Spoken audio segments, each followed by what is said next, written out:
जोहार दोस्तों, आपका स्वागत है हमारे YouTube channel the trails of Jharkhand में। आज हम बात करेंगे एक ऐसे स्टेट की जहां ज़मीन के नीचे सोना छुपा है पर ज़मीन के ऊपर विकास की कमी है। झारखंड भारत का एक ऐसा राज्य है जो मिनरल्स में तो सबसे आगे है, लेकिन विकास के मामले में सबसे पीछे छूट गया है। तो आइए समझते हैं इस राज्य की कहानी, उसके इतिहास से लेकर आज के समय तक, और जानेंगे कि क्यों झारखंड इतना धनवान होने के बावजूद गरीब है।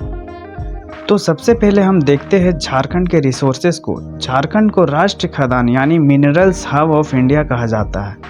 इस राज्य में लोहा, कोयला, यूरेनियम, बॉक्साइट, कॉपर और कई अनेक खनिज पदार्थ भरपूर मात्रा में मिलते हैं। झारखंड का लगभग 40% मिनरल्स रिसोर्सेज भारत में पाए जाते हैं।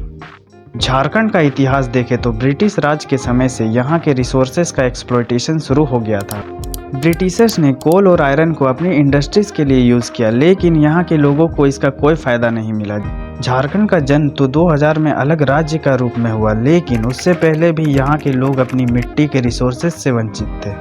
2000 में जब झारखंड को बिहार से अलग राज्य बनाया गया तो सबको लगा कि अब यहाँ का विकास होगा, लेकिन जो सपने देखे गए थे वो आज भी अधूरे हैं। विकास के नाम पर यहाँ सिर्फ छोटे मोटे प्रोजेक्ट शुरू किए गए, लेकिन उनमें घोटालों का दाग भी लग गया।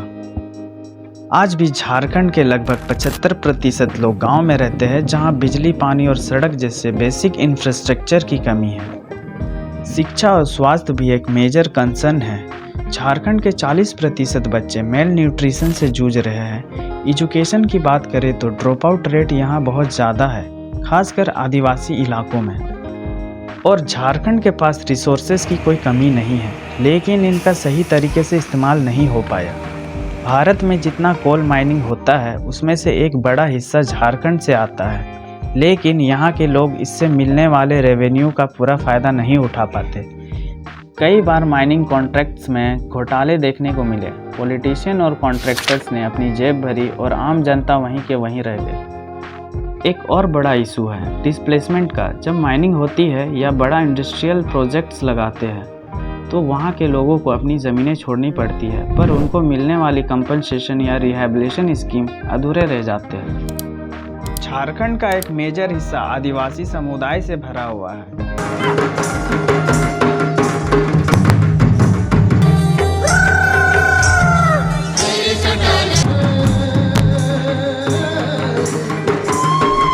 आदिवासी संस्कृति और जीवन शैली यहाँ की शान है, लेकिन आज भी यहाँ के आदिवासी लोगों को अपने अधिकारों के लिए लड़ना पड़ता है। लैंड एसिमिलेशन के नाम पर उन्हें ज़मीन से बेदखल किया जाता है। सरकार के विकास योजनाओं का पूरा फायदा उन तक नहीं पहुँच पाता।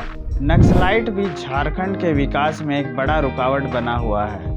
जंगलों और पिछड़े इलाकों में नक्सलाइट मूवमेंट का असर है, जिसका नुकसान सरकारी प्रोजेक्ट्स को भी होता है और लोगों के जीवन पर भी बुरा प्रभाव पड़ता है। आज के समय में झारखंड में कुछ नए कदम उठाए जा रहे हैं। इंफ्रास्ट्रक्चर प्रोजेक्ट्स जैसे हाईवेज और स्मार्ट सिटीज़ के लिए काम हो रहा है।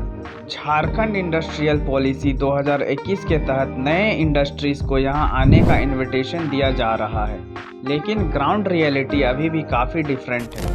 माइनिंग के कारण पोल्यूशन का भी इशू बढ़ते जा रहा है। यहाँ के पानी के रिसोर्सेस और ज़मीन दोनों माइनिंग के कारण खराब हो रहे हैं, जिसका असर यहाँ के गांव वालों और आदिवासी समुदाय पर सबसे ज़्यादा हो रहा है। तो दोस्तों, सवाल ये है कि झारखंड को अपने मिनरल्स का पूरा फ़ायदा कब और कैसे मिलेगा? इसका सॉल्यूशन क्या हो सकता है?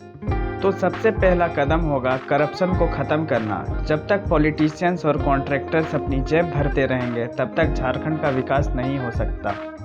दूसरा है, यहाँ के लोगों को उनका हक मिलना चाहिए। कंपनसेशन और रिहैबिलिटेशन पॉलिसीज़ को सही तरीके से लागू करना ज़रूरी है। आदिवासी समुदाय के लिए एजुकेशन और एम्प्लॉयमेंट अपॉर्चुनिटीज़ को बढ़ावा देना होगा, और इंफ्रास्ट्रक्चर डेवलपमेंट के लिए लॉन्ग टर्म प्लानिंग और एजुकेशन की ज़रूरत है, ताकि सिर्फ खनिज पदार्थ के नाम पर झारखंड का एक्सप्लॉइट ना किया जाए। तो दोस्तों, झारखंड एक धान का खजाना है, लेकिन जब तक यहाँ के लोगों को इन रिसोर्सेज का असली फ़ायदा नहीं मिलता, तब तक यहाँ का विकास अधूरा है। विकास तभी पॉसिबल होगा जब यहाँ के रिसोर्सेज का सही तरीके से इस्तेमाल किया जाएगा और करप्शन को ख़त्म करके लोगों तक सुविधा पहुंचाई जाएगी। आपको क्या लगता है झारखंड के विकास के लिए और क्या कदम उठाए जाना चाहिए? तो इस वीडियो में आप कमेंट करके बताइए। इस माध्यम के ज़रिए हमने झारखंड के मिनरल्स और विकास के बीच का गैप हाईलाइट किया, जो लोगों को सोचने पर मजबूर करेगा कि विकास के लिए क्या सही स्टेप लेना चाहिए। अगर आपको ये वीडियो पसंद आई हो तो लाइक, शेयर और सब्सक्राइब करना ना भूलें। मिलते हैं अगले एपिसोड में एक नए टॉपिक के साथ। धन्यवाद। जय जोहार, जय झारखंड।